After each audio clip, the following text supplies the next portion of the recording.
Yes, huu ni mtazamo wa mechi ya leo Mashujaa dhidi ya Simba Sports Club. Kwa mashabiki wa Mashujaa hawakupendezwa na kitu ambacho Simba kimefanyika siku ya leo. Ukiangalia katika kipindi cha kwanza Mashujaa aliweza kushinda goli dakika ya 8 na kuongoza mchezo huo. Lakini katika kipindi cha pili mechi ilianza na ilikuwa bado ni mechi tough sana kwa upande wa Simba Sports Club. Lakini kilichoonekana kwamba katika mchezo huo referee alikuwa akiwabeba sana Simba na kutafuta ushindi wa goli japo kuweza kusawazisha.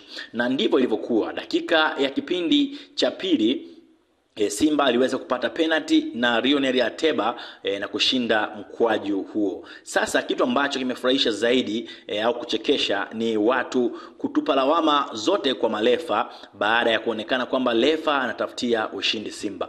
Dakika 90 zilichezwa ndani ya mchezo na kuisha. Cha kushangaza zaidi referee aliweza kuongeza dakika 15 ambacho ni sawa na kipindi kimoja katika dakika za nyongeza ambazo huwa ni 30. So katika kipindi hicho cha pili ambapo refa aliweza kuongeza dakika 15, Simba alipambana iwezekanavyo ili kuweza kupata ushindi. Na ndivyo ilivyokuwa. Toka mwanzo watu walikuwa wanaona kabisa Simba anabebwa kwa asilimia kubwa. Ukiangalia aina ya mchezo ambao walikuwa wakicheza, referee amewapendelea kwa asilimia kubwa ili kuweza kuibuka washindi katika mchezo huu. Kwa sasa mpaka sasa Simba anakuwa na pointi 60 huku Yanga akiendelea kuwa kinara akiongoza pointi 70. Mpaka sasa Yanga ishajiwekea uhakika wa kwenda klabu bingwa. Sasa kazi imebaki kwa Simba Sports Club.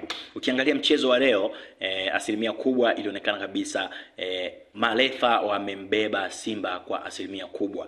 Na mpaka sasa Simba amecheza mechi 23 huku akishinda mechi kadhaa hapo, draw 3, lakini kushinda mechi 19.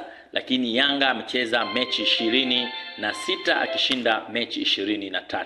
Zimesalia tu mechi 3 niseme Yanga kumaliza mzunguko, lakini Simba zimesalia mechi za kutosha ili kuweza kufikisha pointi za kumweka kileleni.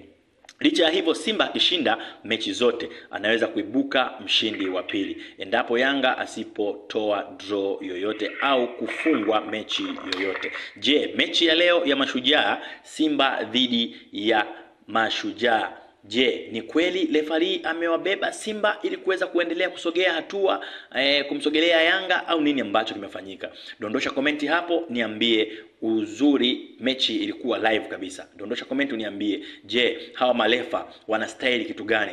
Au bodi ya ligi Tanzania iwaangaliaje, au ni nini ambacho kinatakiwa wafanye marefa hawa ili kuondokana na kitu ambacho kimetokea? Nikiangalia katika mitandao ya kijamii pamekuwa kuna vurugu kweli kweli. Watu wameongea, kila mtu ameongea yake kuhusiana na mechi ya leo Mashujaa dhidi ya Simba Sports Club. Na mechi imeisha ikiwa ni 2-1. Ukiangalia mechi hii baada ya Simba tu kuweza kuongoza mechi hiyo na referee akamaliza mpira. Una maoni yako gani kuelekea mchezo huu ambao umechezwa siku ya leo? Mimi naitwa G1 mchambuzi wako, nikutakie siku njema. Bye bye.